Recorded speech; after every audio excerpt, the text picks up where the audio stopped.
দুনিয়ার মানুষ যদি আপনাকে নামাজের মধ্যে ডাকে, আর আপনি যদি নামাজের ভিতর থেকে তার ডাকে সাড়া দেন, নামাজ কি থাকবে না ভেঙে যাবে? নামাজের ভিতরে কারোর সাথে কথা বলে নামাজ থাকবে না ভেঙে যাবে? নামাজ ভেঙে যাবে। এটা দুনিয়ার মানুষের সাথে আমরা নামাজে কথা বললে আমাদের নামাজ ভেঙে যাবে। কিন্তু আল্লাহ রাসূল বলছেন, ও আমার উম্মত, আল্লাহ পাক তোমাদেরকে আদেশ করেছেন, যখন আল্লাহ এবং তার রাসূল তোমাদেরকে ডাকবে তখন তোমরা সাথে সাথে ওই ডাকে সাড়া দান করো।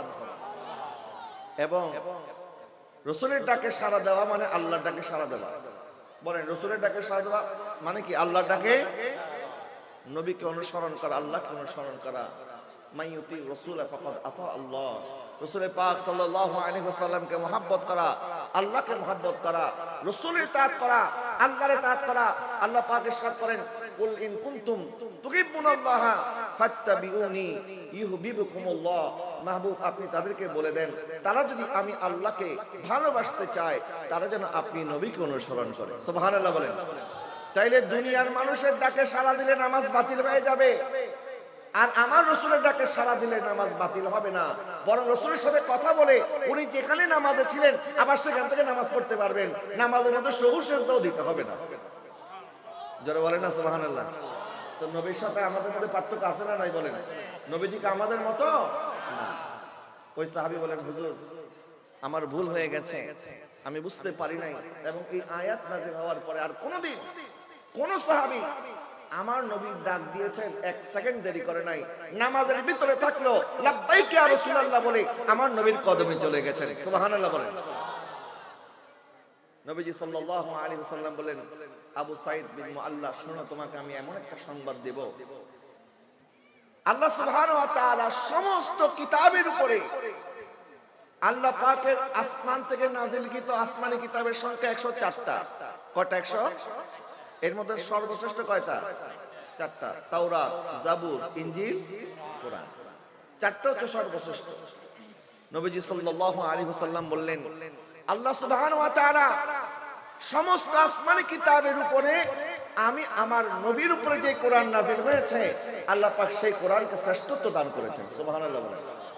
এবং কোরআনের ভিতরে যে সূরাকে সবচেয়ে বেশি শ্রেষ্ঠত্ব দান করা হয়েছে ওই সূরাটা হচ্ছে সাবউল মাসানি, 7 আয়াত বিশিষ্ট, যেটা দুইবার নাযিল হয়েছে।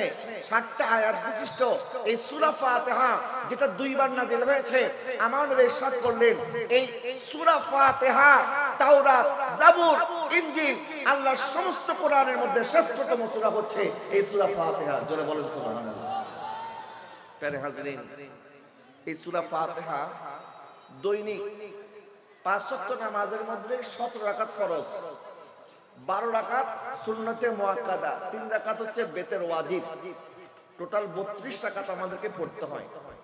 32 রাকাতের মধ্যে 32 বার সূরা ফাতিহা তেলাওয়াত করতে হয়। সুবহানাল্লাহ। এটা মুজিজা, এটা শক্তি এত বেশি। নবীজি সাল্লাল্লাহু আলাইহি ওয়াসাল্লাম ইরশাদ করেন, আল্লাহ সুবহানাহু ওয়া তাআলা আমাকে 2টা রহমত দান করেছেন, এমন এমন রহমত। একটি হচ্ছে সূরা ফাতিহা, আরেকটি হচ্ছে সূরা বাকারার শেষতম রুকু, আমানা রাসূলু বিমা উনজিলা ইলাইহি মির রাব্বি ওয়াল মুমিনুন। এই আয়াত থেকে সূরা বাকারা শেষ পর্যন্ত এই 2টি সূরা, এটা হচ্ছে উম্মতের জন্য বড় রহমত। সুবহানাল্লাহ বলেন। যখন আমরা নামাজে দাঁড়াই আল্লাহ সুবহানাহু ওয়া তাআলার কাছে চাওয়ার জন্য আল্লাহ পাক শিখিয়ে দিচ্ছেন, বান্দা নামাজ এটা একটা দোয়া। বলেন, নামাজ এটা একটা কি? আমার নবী ইরশাদ করেছেন, as-salatu mi'rajul mu'minin, নামাজ হচ্ছে মুমিনের মেরাজ। নামাজ হচ্ছে আল্লাহর সাথে কথা বলা, আল্লাহর সাথে সম্পর্ক স্থাপন করা। আল্লাহ পাক ইরশাদ করেছেন, ইয়া আইয়ুহাল্লাযীনা আমানুস্তাঈনু বিস-সাবরি ওয়াস-সালাত। বান্দা যখন বিপদে পড়বে আমি আল্লাহর কাছে 2টা জিনিসের মাধ্যমে সাহায্য চাও, একটা হচ্ছে তোমার নামাজ, আর একটা হচ্ছে ধৈর্য। ইন্নাল্লাহা মা'আস-সাবিরিন, নিশ্চয়ই আল্লাহ ধৈর্যশীলদের সাথে আছে। আর ওই নামাজের ভিতরে সূরা ফাতিহা পড়েই নামাজ শুরু করতে হয়। কথা বলেন ঠিক কিনা? সূরা ফাতিহা দিয়ে আপনি নামাজ শুরু করলেন, আল্লাহ পাক শিখিয়ে দিচ্ছেন আল্লাহর কাছে কেমনে চাইবেন। আল্লাহ পাক বলেন, প্রথমেই পড়ো আলহামদুলিল্লাহি রাব্বিল আলামিন। আমাকে একটু সাহায্য করবেন আপনারা, আমি যা বলতেছি আমার কথা আপনারা বুঝতেছেন কিনা বোঝার জন্য একটু কথার জবাব দিবেন, ঠিক আছে তো ইনশাআল্লাহ? আল্লাহ পাক বলেন, আমাদেরকে শিখিয়ে দিচ্ছেন আলহামদুলিল্লাহি রাব্বিল আলামিন, সমস্ত প্রশংসা একমাত্র আল্লাহর, যিনি রহমান এবং রহিম, যিনি পরম করুণাময়। আলহামদুলিল্লাহি রাব্বিল আলামিন, যিনি হচ্ছেন সমস্ত আলামিনের প্রতিপালক রব। যারা বলেন সুবহানাল্লাহ। আল্লাহ সুবহানাহু ওয়া তাআলা আমাদেরকে বুঝিয়ে দিলেন আল্লাহ শুধুমাত্র ঈমানদারদের প্রভু নন, ঈমানদারদের রব নন। আল্লাহ সুবহানাহু ওয়া তাআলা কুল কায়নাতের মধ্যে যত মাখলুকাত আছে সমস্ত মাখলুকাতের রব একজন, তিনি কে? আল্লাহ রব্বুল আলামিন। আল্লাহ সুবহানাহু ওয়া তাআলার সমস্ত প্রশংসা, শুকর এবং প্রশংসার মধ্যে পার্থক্য আছে। আল্লাহ পাক ইরশাদ করেছেন, ফাজকুরুনি আযকুরকুম ওয়াশকুরুলি ওয়ালা তাকফুরুন। বান্দা আমার স্মরণ করো, আমি তোমাকে স্মরণ করব, এবং আমার নিয়ামতের শুকরগুজার বান্দা হও, আমি আল্লাহর নিয়ামতকে অস্বীকার করিও না। ফাবি আইয়ি আলাই রাব্বিকুমা তুকাজ্জিবান। আমার কোন নিয়ামতকে অস্বীকার করবে? আল্লাহর নিয়ামতের কোনো সীমা আছে বাবা? নাই। আল্লাহর নিয়ামতের কোনো শেষ নাই। তো একটা হচ্ছে শুকর করা, আর একটা হচ্ছে হামদ করা।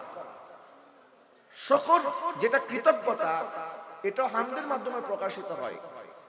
সকল শুকর হামদ, কিন্তু সকল হামদ শুকর নয়। আল্লাহ সুবহানাহু ওয়া তাআলার নিয়ামত, আপনি আকাশের দিকে তাকায় আছেন, আল্লাহ আকাশটা কত সুন্দর, এটাও আল্লাহর একটা হামদ। আপনি একটা মানুষের দিকে তাকাইলেন, আল্লাহ এই মানুষটা কত সুন্দর। একটা পাখি দেখলেন, পাখিটা কত সুন্দর। এই সমস্ত সৌন্দর্য সৃষ্টি করেছেন কে? আল্লাহ। আর এটা সৃষ্টি করেছেন কে? দুনিয়া সুন্দর, মানুষ সুন্দর, আসমান সুন্দর, জমিন সুন্দর, সুন্দরে সুন্দরে পাল্লা। জানি না কত সুন্দর তুমি আল্লাহ, জানি না কত সুন্দর তুমি আল্লাহ। দুনিয়া সুন্দর, মানুষ সুন্দর, আসমান সুন্দর, জমিন সুন্দর, সুন্দরে সুন্দরে পাল্লা। জানি না কত সুন্দর তুমি আল্লাহ, জানি না কত সুন্দর তুমি আল্লাহ। ঝর্ণা ছুটে চলে একে বেঁকে, পৃথিবীর পথ কত ছবি এঁকে। ঝর্ণা ছুটে চলে একে বেঁকে, পৃথিবীর পথে কত ছবি এঁকে। নদীর কলতানে সাগরের গর্জনে, নদীর কলতানে সাগরের গর্জনে, ঢেউয়ে ঢেউয়ে দেয় পাল্লা। জানি না কত সুন্দর তুমি আল্লাহ, জানি না কত সুন্দর তুমি আল্লাহ। দুনিয়া সুন্দর, মানুষ সুন্দর, আসমান সুন্দর, জমিন সুন্দর, সুন্দরে সুন্দরে পাল্লা। জানি না কত সুন্দর তুমি আল্লাহ, জানি না কত সুন্দর। বাগানে ফুটে ফুল রাশি রাশি, রাতেরই তারা ভরা চাঁদের হাসি। বাগানে ফুটে ফুল রাশি রাশি, রাতেরই তারা ভরা চাঁদের হাসি। গুনে গুনে গানে ডেকে মৌমাছি মধু চাকে, গুনে গুনে গানে ডেকে মৌমাছি মধু চাকে, ফুলে ফুলে করে হল্লা। জানি না কত সুন্দর তুমি আল্লাহ, জানি না কত সুন্দর তুমি আল্লাহ। বলে না সুবহানাল্লাহ। বাবা আল্লাহ আল্লাহর এই সৃষ্টির সৌন্দর্য দেখলে বোঝা যায়, এই সৃষ্টি যদি এত সুন্দর, না জানি আমার আল্লাহ কত সুন্দর। বাবা আল্লাহ পাক আমাদেরকে উপলব্ধিটা আনার জন্য বলে, বান্দা আমার কাছে চাও এবং নামাজ আমার জন্য। ওই নামাজে যখন দাঁড়াবা, সর্বপ্রথম তোমার মুখ থেকে যেটা বের হবে সেটা হচ্ছে আমি আল্লাহর প্রশংসা। যারা বলেন না সুবহানাল্লাহ। কার প্রশংসা? আল্লাহর, যিনি হচ্ছেন রব্বুল আলামিন। সমস্ত পৃথিবীর আলামিনে যত আলামিন আছে, সমস্ত আলামিনের রব যিনি আল্লাহ সুবহানাহু ওয়া তাআলা, শুধুমাত্র মুমিনদের জন্য রব নয়, বরং আল্লাহ সুবহানাহু ওয়া তাআলা বলেছেন, এই সূর্য যেভাবে আমার মুসার ঘরের মধ্যে তুমি আলো দাও, আমার দুশমন ফেরাউনের ঘরের মধ্যে তুমি আলো দাও। যেভাবে ইব্রাহিম আলাইহিস সালামের ঘরে সূর্যের আলো গিয়েছে, নমরুদের ঘরের মধ্যে সূর্যের আলো গেছে। কথা বলেন না ঠিক না? এমন কোন মানুষ আছে যাকে আল্লাহ রিজিক দেয় না? বলেন, রিজিক দেওয়ার মালিক কে? কেউ আল্লাহকে মানে, কেউ মানে না। কেউ সাজদা দেয়, কেউ সাজদা দেয় না।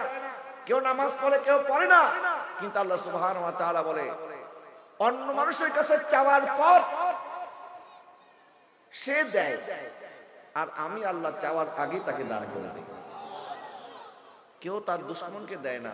দেখবেন মানুষ অনেক আপনার সাথে খাতির, আপনার সাথে বন্ধুত্ব আছে, কিন্তু কোনো কারণে যদি একবার বন্ধুত্ব ছুটে যায়, ওই বন্ধুটাই ওই বন্ধুর গোপন যত কথা আছে সব ফাঁস করে দেয়।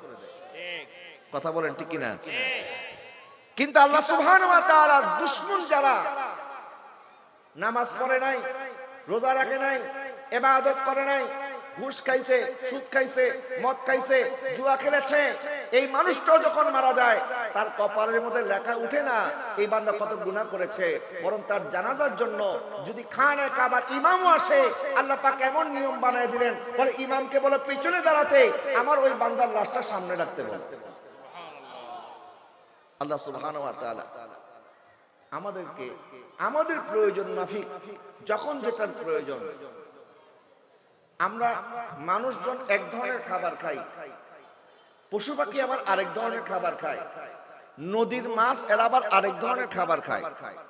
প্রত্যেকের রুচি অনুযায়ী আইটেমের ভিন্নতা আছে না নাই বলেন? এক একজন এক একটা পছন্দ করে। গরুর খাবার আমরা খেতে পারবো না, আবার আমাদের মতো পোলাও মাংস গরু খাইতে পারবে না, ঠিক কিনা বলেন? আল্লাহ সুবহানাহু ওয়া তাআলা একটা পাখির প্রয়োজন মাফিক, পাখির মেনুর মধ্যে যে খাবারটা দরকার, পাখি যে খাবার খায়, আমার আল্লাহ ওই পাখির খাবার সময় মতো ব্যবস্থা করে দেয়।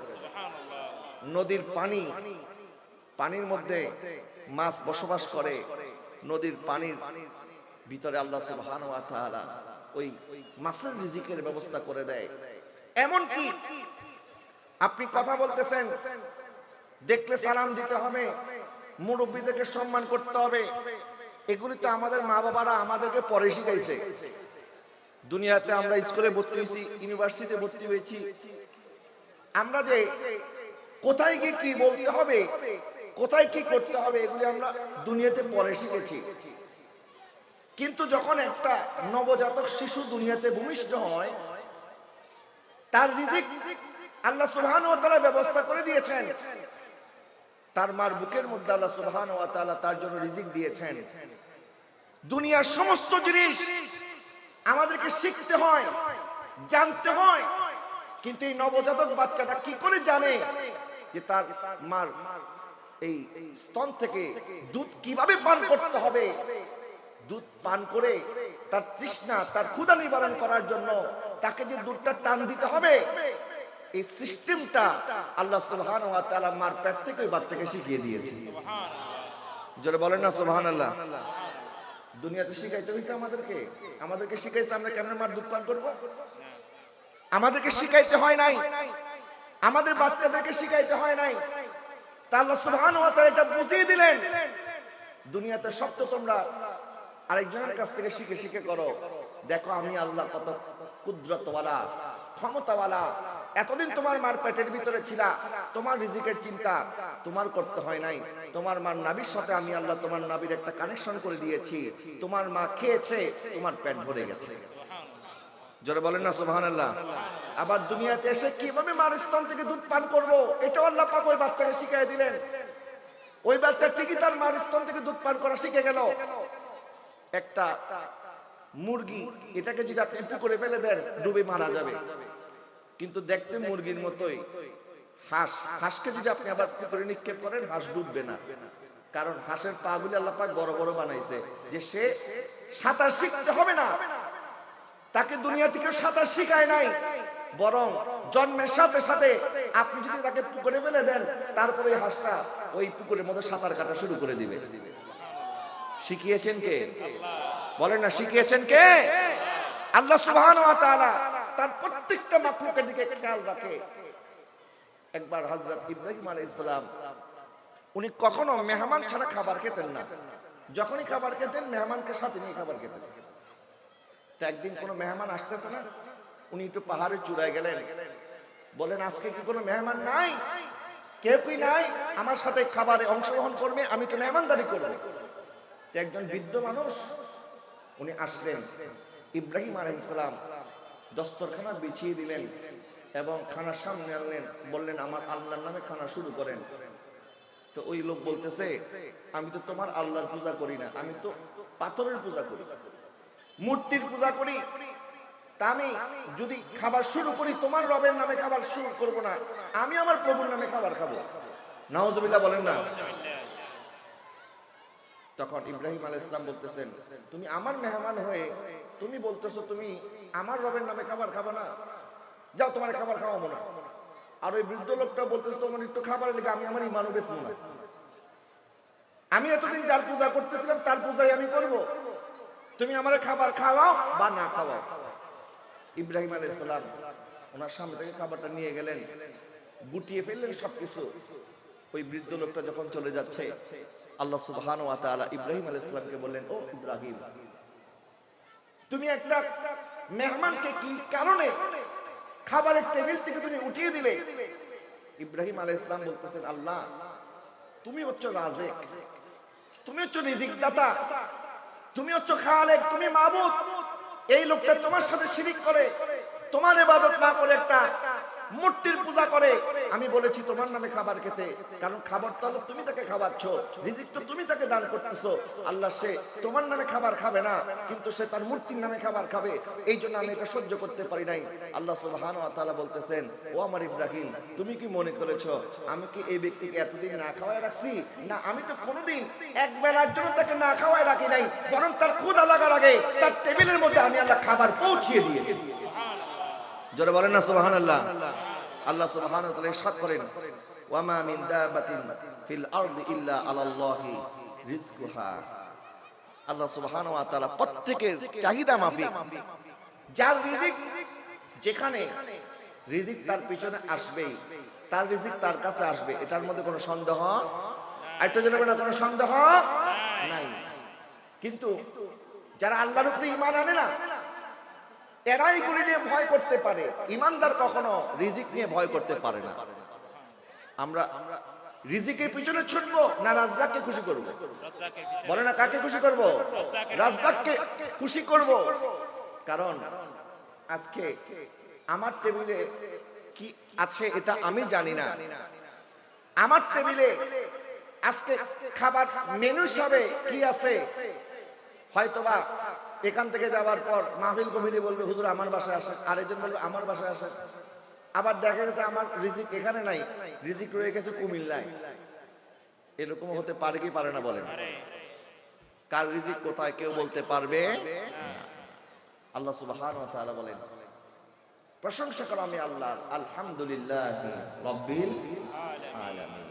সমস্ত প্রশংসা আল্লাহ, যিনি রব্বুল আলামিন, সমস্ত কায়নাতের রব। এবং আল্লাহর সিফাত কি, আল্লাহর পরিচয় কি? আর রহমানির রহিম, যিনি পরম করুণাময়, অসীম দয়ালু। আল্লাহর মতো করুণাময়, আল্লাহর মতো দয়ালু আর কেউ হতে পারে? এখানে আল্লাহর দুইটা নাম, একটা হচ্ছে রহমান আর একটা হচ্ছে রহিম। রহমান শব্দটা এটা শুধুমাত্র আল্লাহর জন্য খাস। রহমান নামটা শুধুমাত্র আল্লাহর জন্য খাস।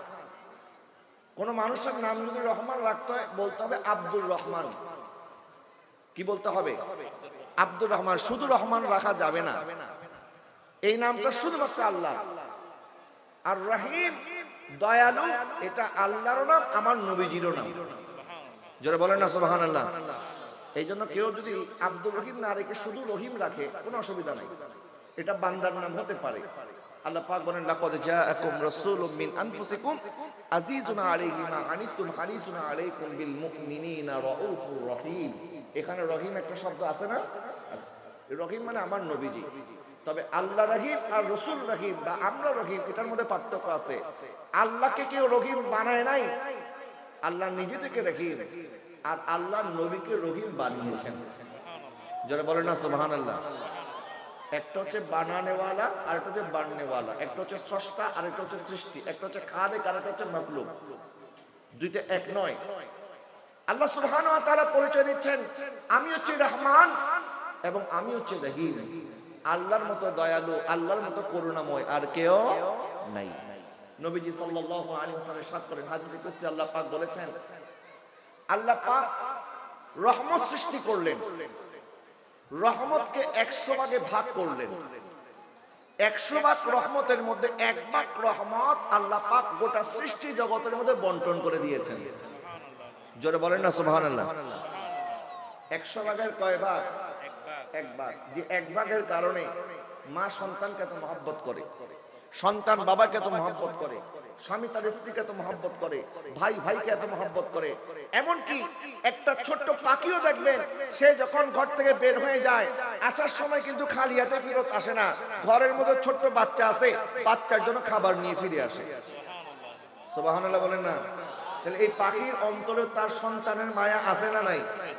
একজন বাবা 8 ঘন্টার জায়গায় আরো 8 ঘন্টা ওভারটাইম করে, বলে আমার সন্তানের পরীক্ষা, কলেজের মধ্যে ফি দিতে হবে। আমার সন্তান বলেছে বাবা আমাকে একটা ল্যাপটপ কিনে দিতে হবে। এই সন্তানের ল্যাপটপ কেনার জন্য বাবা মাসের পর মাস মেহনত করে, ওভারটাইম করে। কেন? বলে আমার সন্তানের চাহিদা পূরণ করতে হবে। তো সন্তানের প্রতি এই মায়া সৃষ্টি করে দিয়েছেন কে? বলেন না কে? ছোট্ট একটা মুরগির বাচ্চা যদি আপনি একটা মুরগির মার সামনে থেকে কেড়ে আনেন, দেখবেন ওই মুরগি মা যেটা আছে এটা এমন ভাবে আপনার দিকে আসবে মনে হয় একটা ছবল মারবে। কথা বলে না ঠিক না? এই মা মুরগির সামনে থেকে আপনি এই বাচ্চা মুরগিটাকে আনতে পারবেন না। একবার নবীজি সাল্লাল্লাহু আলাইহি ওয়াসাল্লাম রাস্তা দিয়ে যাচ্ছেন, একটা পাখি নবীজির মাথা মোবারকের উপর চক্কর দিচ্ছে। নবীজি দাঁড়িয়ে গেলেন, ওই পাখির সাথে নবী কথা বলতেছেন। সুবহানাল্লাহ বলেন না। কারণ ওই পাখিও জানে যে আমি বিচার যদি কোথাও দিয়ে সুবিচার পেতে হয় তাহলে আমার নবীর কাছে যাইতে হবে, নবীর কাছে গেলে আমি সুবিচার পাবো। সুবহানাল্লাহ বলেন। এখানে এটা ঘুরাইন না, আপনারা ঘুরান আর সে খালি এদিকে চায়া থাকে, ওয়াজের দিকে মনোযোগ না, এদিকে রাখেন, দেখানো লাগবে না। আমারে দেখেন, আমি আপনাকে দেখতেছি, অসুবিধা আছে কোনো? কারণ বারবার ঘুরাইলে এরা খালি হাত তুলে, ওয়াজের মনোযোগ নষ্ট হয়ে যায়। একটু দর্শক পড়ুন, আল্লাহুম্মা সাল্লি আলা সাইয়্যিদিনা মাওলানা মুহাম্মদ ওয়া আলা আলি সাইয়্যিদিনা। বাবা কষ্ট পাইছেন আপনারা? বলে খালি হুজুর রিদা গাইবো, আমগো দায় তো একটু। আরে ফেরেশতারা ক্যামেরা করতেছে, সব দিকে ক্যামেরা হচ্ছে, আপনাকে দেখতেছেন কে? আল্লাহ দেখলেই তো যথেষ্ট। কথা বলেন ঠিক কিনা? আল্লাহ সুবহানাহু ওয়া তাআলা বলেন ফাইন্নাকা বিআইউনিনা, আমার বান্দা তুমি আমার চোখে চোখে আছো, যেখানে আছো আমি আল্লাহ তোমার সাথেই আছি। আমাদের আল্লাহ আমাদেরকে দেখে কিনা বলেন? বাস আল্লাহর কাছে আমাদের নাম চলে গেলেই হলো। তা আমি বলছিলাম বাবা, নবীজি সাল্লাল্লাহু আলাইহি ওয়াসাল্লামের কাছে এক পাখি আসলো।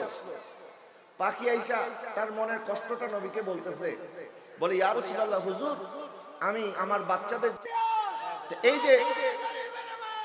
এই যে প্রত্যেক সৃষ্টি জীবের প্রতি একজনের প্রতি আরেকজনের টান।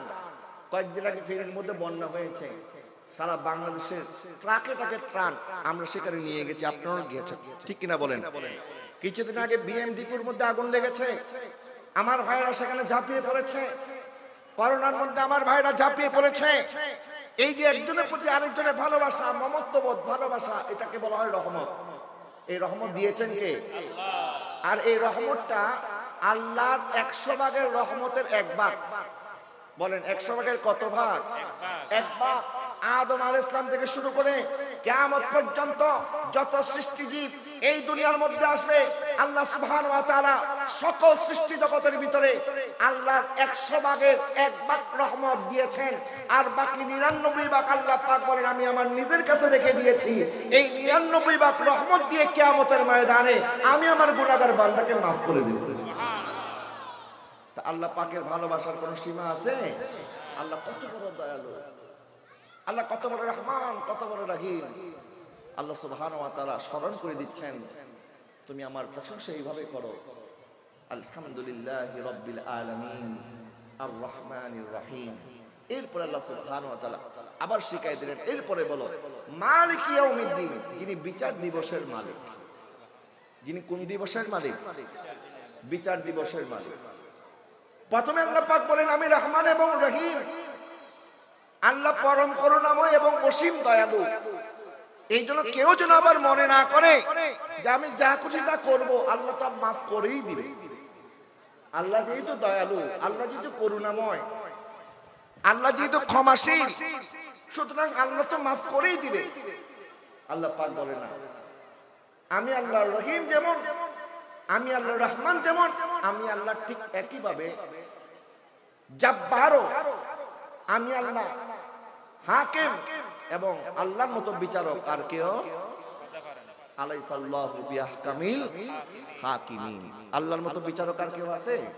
সুতরাং আমাদেরকে বিচারের মুখোমুখি হতে হবে এবং ওই দিনটা বিচার দিবস একদিন হবে 50,000 বছরের সমান। নাউজুবিল্লাহ বলেন না। আমরা অনেক সময় যখন কারোর সাথে একটু আমাদের দ্বন্দ্ব হয়ে যায়, আমরা বলি না আমারও দিন আসবে, তখন তোদের দেখাই দিন। আসলে কিছু মানুষ বলে আমার এলাকায় আসিস, আমার এলাকায় আসিস, ইট কল মারলে পাট কল দিব। এই যে আমরা হুমকি ধামকি দেই, তা আমাদের দিন আর কি? দুনিয়ার ক্ষমতা আজকে আছে কালকে নাই, যে কোনো সময় ক্ষমতা চলে যাবে। ফেরাউন, নমরুদ তারা পরাজিত হয়েছে। নমরুদ 400 বছর ক্ষমতায় আগমন করেছে, একটা ল্যাংড়া মশার কামড়ে এই নমরুদের মৃত্যু হয়েছে। কথা বলেন না ঠিক না? একটা ল্যাংড়া মশার মোকাবেলা করার ক্ষমতা আমাদের দেখবেন একটা মশা ডেঙ্গু, এই একটা মশার কামড়ে কত মানুষ মারা যাচ্ছে। গতকালকে পত্রিকায় দেখলাম একদিনে 9 জন মানুষ মারা গেছে একটা মশার কামড়। তাইলে আল্লাহ সুবহানাহু ওয়া তাআলা বুঝাই দিচ্ছেন যে মানুষ তোমরা কত দুর্বল। আমি আল্লাহ সুবহানাহু ওয়া তাআলা একটা মশাকেই ক্ষমতা দিয়েছি, একটা কামড়ে তোমার ডেঙ্গু হয়ে যাবে, এটা একটা উসিলা মাত্র। কিন্তু আমাদেরকে যে কোনো সময় চলে যেতে হবে। ইন্না বাতশা রাব্বিকা লাশাদীদ। আল্লাহ পাক বলে আমি আল্লাহর পাকড়াও বড় কঠিন। বলেন আল্লাহর পাকড়াও কি বড়?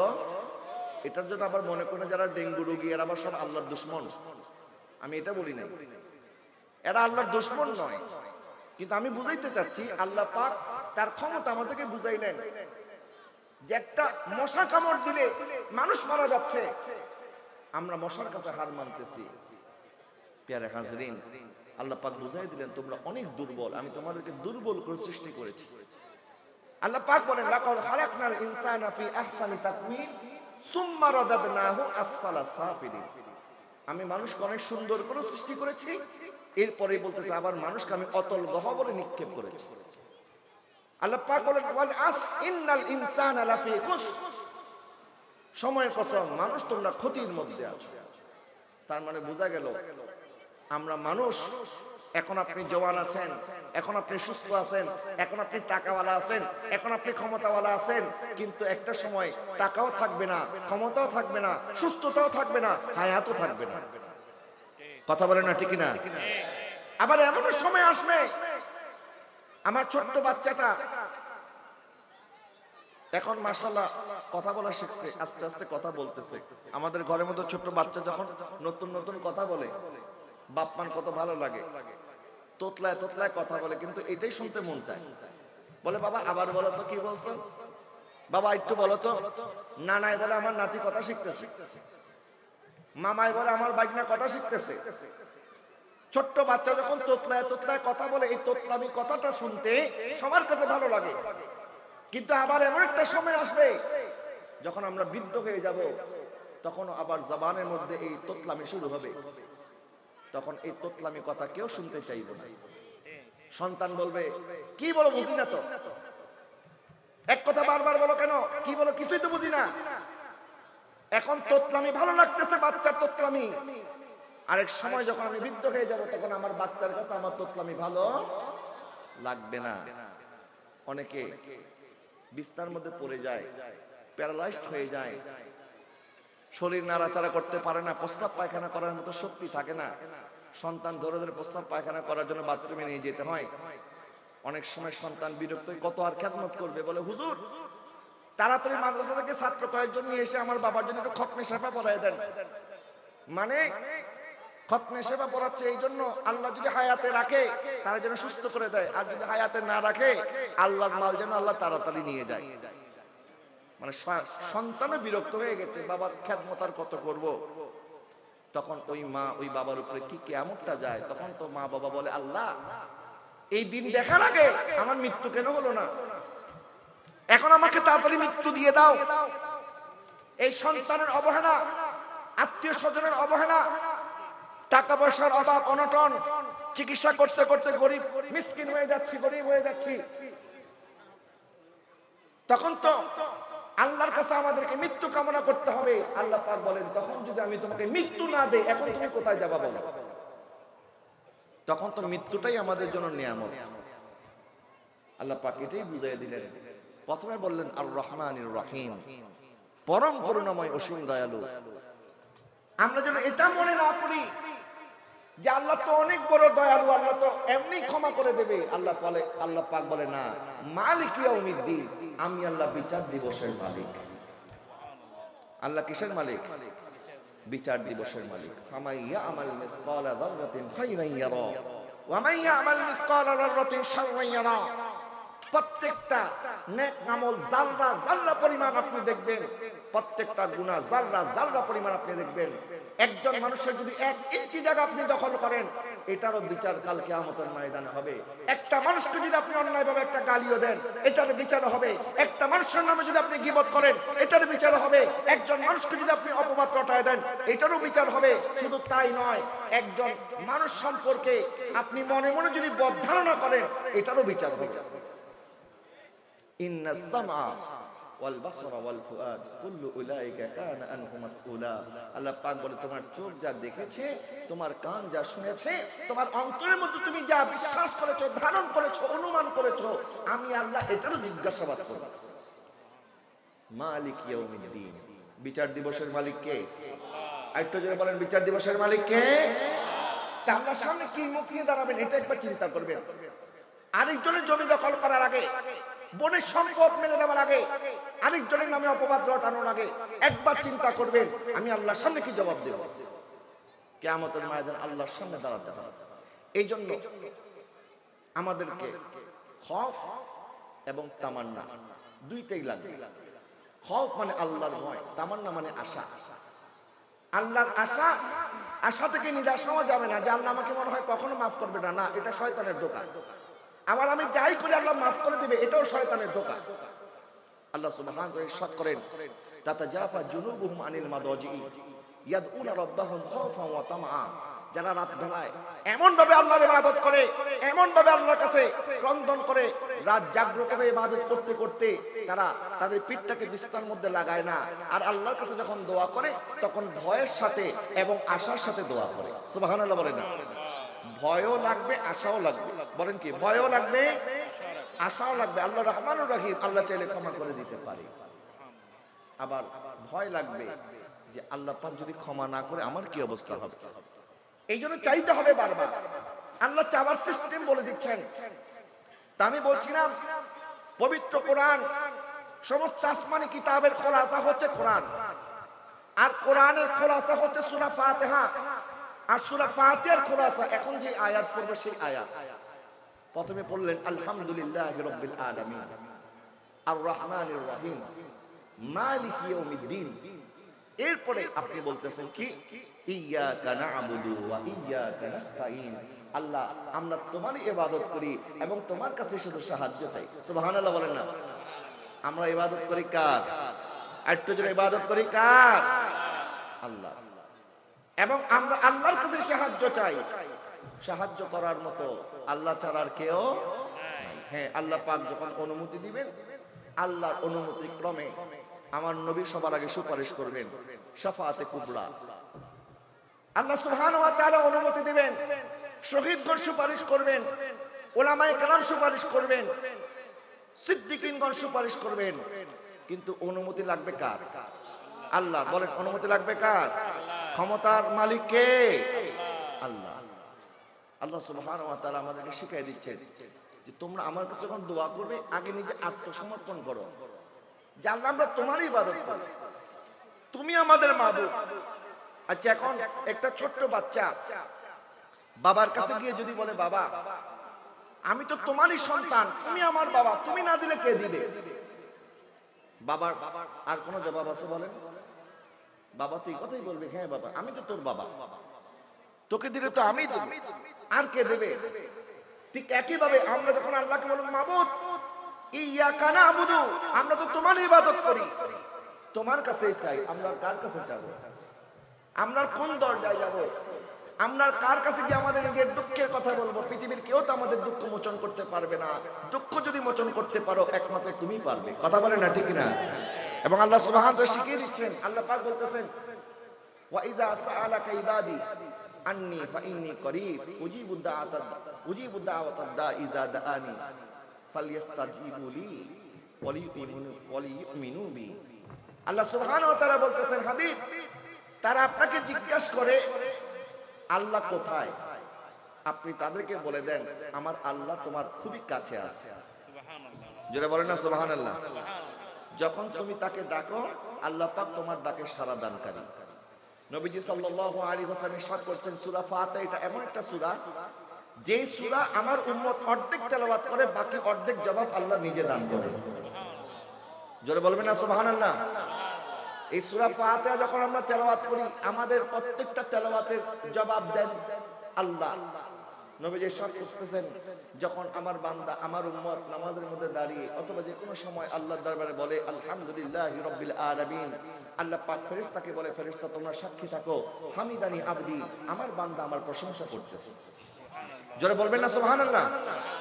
আমরা যখন বলি আলহামদুলিল্লাহি রাব্বিল আলামিন আর রহমানির রহিম, আল্লাহ পাক বলেন আসনা আলাইহি আবদি, ফেরেশতারা সাক্ষী থাকো আমার বান্দা আমার গুণকীর্তন করতেছে। আমরা যখন বলি মালিক ইয়াউমিদ্দিন, আল্লাহ পাক বলে মাজ্জাদানি আবদি, আমার বান্দা আমার মহিমা প্রকাশ করতেছে। আমরা যখন বলি ইয়াকা না'বুদু ওয়া ইয়াকা নাস্তাইন, আল্লাহ পাক বলে হাযা বাইনি ওয়া বাইনা আবদি ওয়া লি আবদি মা সাআলা।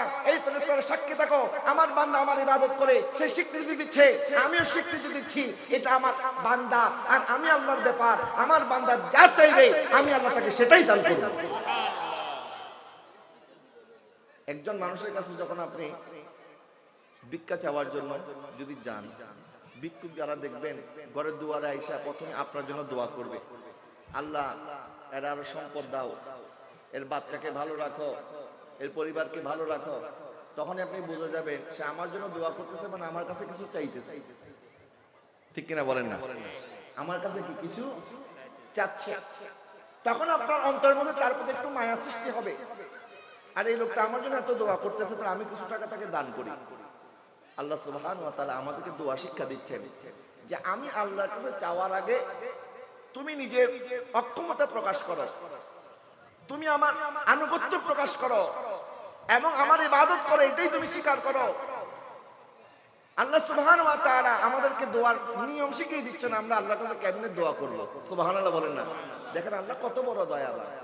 আল্লাহ তো চাইলে আমাদেরকে দোয়া শিক্ষা নাও দিতে পারতেন, আল্লাহ সুবহানাহু ওয়া তাআলা চাইলে আমাদেরকে এইভাবে নাও শিক্ষা দিতে পারতেন, কিন্তু আল্লাহ শিখিয়ে দিচ্ছেন কারণ আল্লাহ চায় আল্লাহ পাক তার বান্দার দোয়া কবুল করবে। সুবহানাল্লাহ বলেন না? এবং আমরা কিছু দোয়া করি যেই দোয়ার মাধ্যমে আমাদের দোয়াগুলি অনেক সময় কবুল হয়, অনেক সময় কবুল হয় না। নবীজি সাল্লাল্লাহু আলাইহি ওয়াসাল্লাম ইরশাদ করতেছেন, আমার উম্মত যখন দোয়া করে দোয়ার মধ্যে কোনো ক্ষতি নাই, বরং দোয়ার মধ্যে তিনটা লাভ আছে। এক নাম্বার, সে যা দোয়া করেছে আল্লাহ হয় সাথে সাথে তার দোয়া কবুল করবে। দুই নাম্বার, যদি দোয়াটা কবুল না হয় তাহলে সে যেটা চেয়েছে আল্লাহ পাক তাকে সেটা না দিয়ে তার চেয়ে উত্তম জিনিস দান করবে। আর তিন নাম্বার, আল্লাহ পাক হয়তো তাকে দুনিয়াতে কিছুই দিবে না, কিয়ামতের ময়দানে সে যখন কবর থেকে উঠবে পিছনে তাকায় দেখবে তার পিছনে তার নেকের পাহাড়। আল্লাহকে বলবে, আল্লাহ আমি তো দুনিয়াতে এত নেক আমল করি নাই, আমার নেক আমলের মধ্যে এতগুলি নেক কেমনে জমা হইল? আল্লাহ পাক তখন বলবে, আমার বান্দা মনে আছে আমার আল্লাহর কাছে তুমি কত দোয়া করেছো? আমি কিছু দোয়া কবুল করেছি, কিছু দোয়া কবুল করি নাই, যেগুলি কবুল করি নাই তার বিনিময়ে আমি আল্লাহ তোমাকে এই নেকের পাহাড় দান করেছি। তখন ওই বান্দা আল্লাহকে বলবে, আল্লাহ দুনিয়ার মধ্যে আমি যে দোয়াগুলি করেছিলাম আপনি তো অনেক দোয়া কবুল করেছেন, যেই কয়েকটা কবুল করেন নাই, এটাই যদি এত বড় নেকের পাহাড় হয়, তাহলে আমি যেই দোয়া করেছি এগুলি কোনোটাই যদি কবুল না হতো, তাহলে মনে আরো বেশি ভালো হতো। জোরে বলেন না সুবহানাল্লাহ। তাহলে দোয়া করার মধ্যে কোনো লস, বলেন না দোয়া করার মধ্যে কোনো লস। আবার আল্লাহ সুবহানাহু ওয়া তাআলা অনেক সময় বান্দার দোয়া যখন শুনেন, কিছু কিছু বান্দা আছে আল্লাহর কাছে এমন ভাবে চায়, তার চাওয়ার ভাষা, তার চাওয়ার লুৎফ, তার চাওয়ার আন্দাজ, তার এই কাকুতি মিনতি আল্লাহর কাছে এত বেশি পছন্দ হয়ে যায়, আল্লাহ পাক ফেরেশতাদেরকে বলে, ফেরেশতা আমার বান্দা যা চেয়েছে আমি আল্লাহ তার দেব, কিন্তু এখন দেব না, একটু পরে দাও, কারণ এখন যদি দিয়ে দেই তাহলে সে চাওয়া বন্ধ করে দেবে, আর যদি বন্ধ করে দেয় তার চাওয়া আমি আর শুনতে পারবো না, বরং তার চাওয়ার আন্দাজ, তার চাওয়ার এই দোয়াটা, তার চাওয়ার এই তরিকাটা আমার কাছে বেশি ভালো লাগে, আমি চাই তার এই চাওয়াটা আরো কয়েকদিন সে যেন জারি রাখে। তার মানে আল্লাহ আপনাকে দিচ্ছে না, এটার অর্থ এই না আল্লাহ আপনাকে দিবে না। আল্লাহ দিচ্ছে না কারণ আপনি আল্লাহকে ডাকেন, এটাই আল্লাহর পছন্দ। যারা বলবেন না সুবহানাল্লাহ। তা আমরা আল্লাহর পছন্দের মধ্যে তো রাজি থাকতে চাই, কথা বলেন না ঠিক না? আবার চাওয়ার পরে অনেক সময় আল্লাহ পাক যখন সাথে সাথে দিয়ে দেয়, কিছু কিছু লোক আছে আমরা বলি হুজুর এ তো মনে হয় পাথর দৌড়লে সোনা হয়ে যায়, যা ধরে যে ব্যবসা করে এটার মধ্যে উন্নতি, আল্লাহ মনে তার প্রতি বেশি রাজি। বাবা এটা নাও হতে পারে, কারণ হয়তো বা আল্লাহ পাক তার চাওয়া পছন্দ করে না, এই জন্য আল্লাহ ফেরেশতাকে বলে, এ আমার ফেরেশতারা আমার বান্দা যেটা চাইছে তারে দুনিয়ার মধ্যে এটাই দিয়ে দাও, কারণ আমি আল্লাহ চাই কিয়ামতের ময়দানে আমি তার জন্য আর কিছু বাকি রাখবো না, যত নিয়ামত আছে আমি তাকে দুনিয়াতেই সব দিয়ে দেব, কিয়ামতের জন্য আমি আর কিছু বাকি রাখতে চাই না, কারণ তার চাওয়াটা আমার পছন্দ না। নাউজুবিল্লাহ বলেন না। এটাও হতে পারে কি পারে না বলেন? সম্পদের মালিক হয়ে যাবার মানে এই নয় যে আল্লাহ পাক তার প্রতি বেশি খুশি। ফেরাউনের সম্পদ কি কম ছিল না বেশি ছিল? কারুনের সম্পদ কি কম ছিল না বেশি ছিল? নমরুদের সম্পদ কম ছিল না বেশি ছিল? বেশি ছিল। তার মানে এই নয় আল্লাহ পাক তাকে পছন্দ করেন।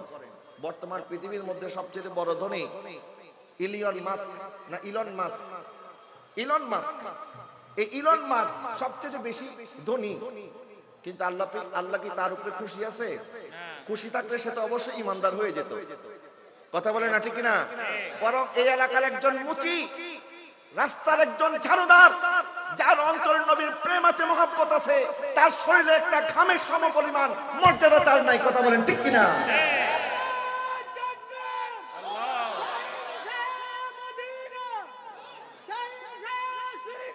জিন্দাবাদ।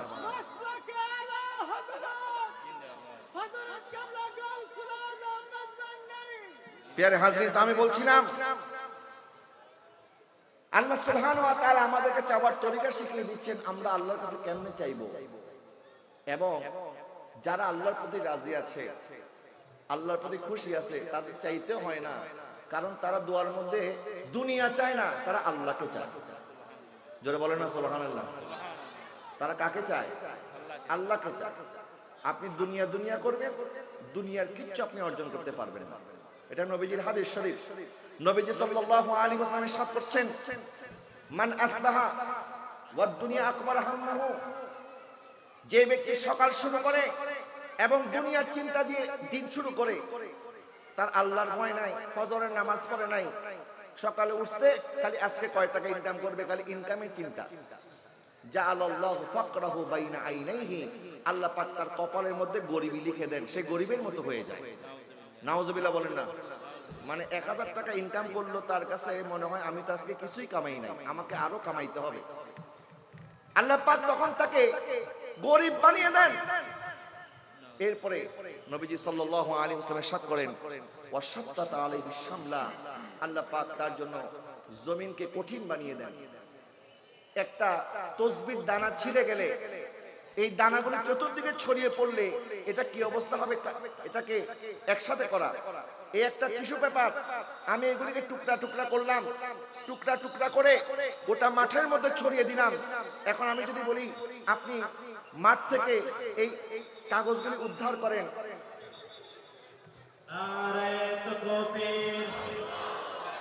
নারায়ে তাকবীর, নারায়ে রিসালাত, নারায়ে রিসালাত। প্রধান বক্তার আগমন, প্রধান বক্তার আগমন, প্রধান বক্তার আগমন। নারায়ে তাকবীর, নারায়ে তাকবীর।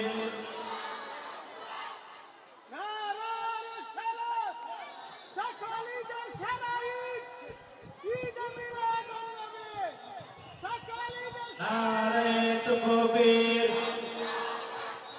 নারায়ে তাকবীর, নারায়ে রিসালাত, নারায়ে রিসালাত। প্রধান বক্তার আগমন, প্রধান বক্তার আগমন। নারায়ে তাকবীর, নারায়ে রিসালাত। প্রধান বক্তার আগমন, প্রধান বক্তার আগমন।